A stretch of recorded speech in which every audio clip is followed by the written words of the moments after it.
One thing was very important. I was still living in Europe, 1997, and we worked, and our management started to book all these tours, right? And we started working extensively. And my kids were small. They were born in 1990, 1992. So Krista, my wife, at one point said, well, you're gone a lot. And at one point, I was gone for 3 months on tour. And when I came home, I realized this is not possible. This is not how you can live a life. And so I said to Krista at one point, I said, you know what? What we're going to do is either we go to America, or either we move to America, or I'm just not going to go to America again. Because, I can't have this, back and forth. Because I have a good career in Europe, I don't need to. I make enough money here, I can live. I don't need to go to America. And if I really want to make a career in America with what I do, let's move to America. And Krista said, let's go. And she could have said, no, I don't want to go to America. And that would be the end of it, because I would have said, well, I'm doing what the family wants to do. And so I said, so Krista, okay, we can move to America, and we can move to America. We can always move back. But as you know, it's not easy to come just as an immigrant to America. You need to have a working permit, and we always had working permits, P1s they were called at the time, and they were only valid for 1 year. And if you wanted a working permit that's valid for a longer time, let's say 3 years, you needed to show that you have money for 3 years. So you needed a fixed income. Now, as a musician, we could show that we had gigs for next year, right? And income. But we couldn't show that for 3 years. 3 years was too long of a stretch, to actually show income. So they would not give us a visa that's longer than a year. Now, as you might know, a green card. As soon as you want a green card, as soon as you apply for a green card, you're not allowed to come to the US anymore, because the USA then knows you want to come to the USA, and then you have to wait until the green card is issued to you in the other country. And that can take up to 10 years.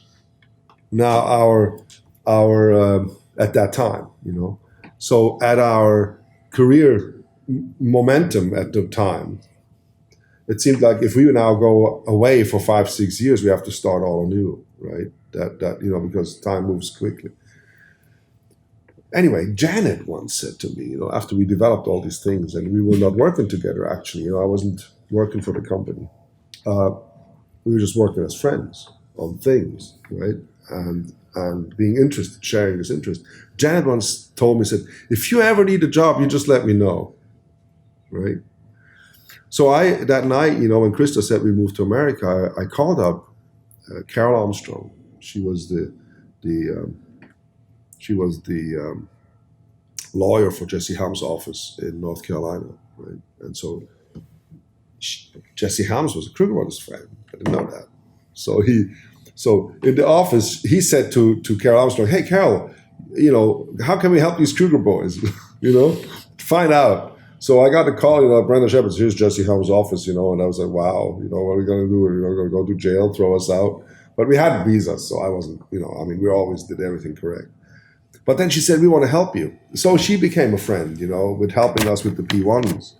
And then actually I called her from Switzerland, and I said, what do I need to do to get a visa so I can stay for a longer time? So she explained to me, you got to have a job in America. So you have income for at least 3 years. And then you can apply for a O3 visa. And then you come with your family. And while you're in America, then you apply for green card. And you have to, then you apply, for green card, but you have to have a fast apply. So not just, so you apply under extraordinary ability program. I said, well, I can't do all that. She said, don't worry, I'll do all that for you. But you need to find a job. So I hung up. I called Janet. I remember it was late at night. I called her up, and because it was midnight at our home, but it was afternoon here, so it was 9 hours before. So I called her up. Hey Janet. Hey Jens. I said, Janet, you once mentioned if I ever need a job. She said, you're hired. She hung up and said, we just hired Jens. She didn't say what I would get or what do I need to do. It was just like, yeah, you're hired. You have a job. And that was it, and I said, it was around Christmas time. And I said, how's the weather? She said, oh, it's so cozy and it's Christmassy here, And, we had like 3 feet of snow outside. And she said, oh, it's so Christmassy here. It's raining. Anyway, I called Carol Armstrong, 10 minutes, not even 10 minutes later. I said, Carol, I got a job. What's next?